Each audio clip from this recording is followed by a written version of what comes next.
Iran definitely has these red lines, some sticking points that it has to meet in order to get a deal done.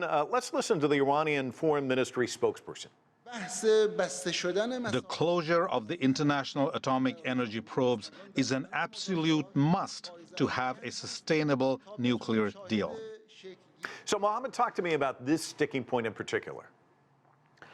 Well, a lot of accusations were made by the Israeli regime.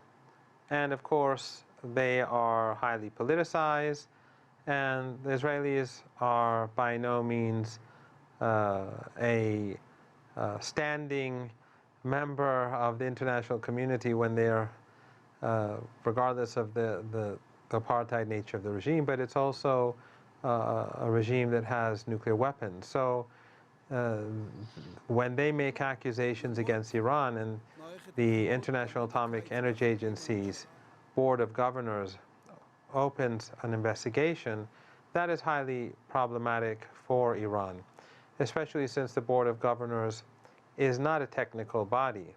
It is a political body. They are representatives of different governments, and Western governments dominate the board for a host of different reasons. And the IAEA chief is someone who is chosen by the United States. We saw that in the WikiLeaks documents when the previous chief wanted to get voted in.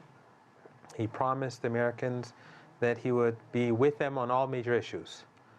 This you can find online. So, and also the current chief of the IAEA, he traveled to Israel.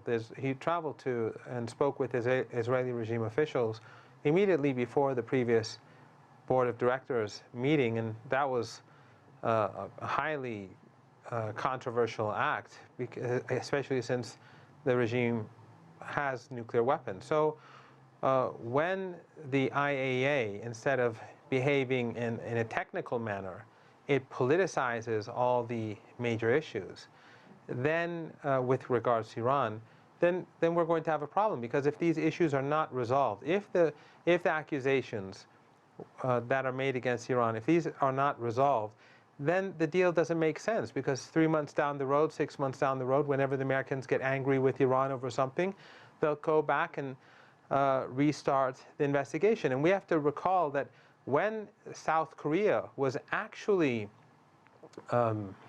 carrying out practices that violated the NPT, the IAEA closed the case.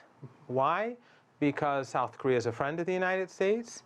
There was no, global outcry. But with regards to Iran, even though Iran had the most intrusive inspections in the world for years, we see that this case with regards to Iran on issues that go back over 2 decades ago are still being used in order to put pressure on Iran.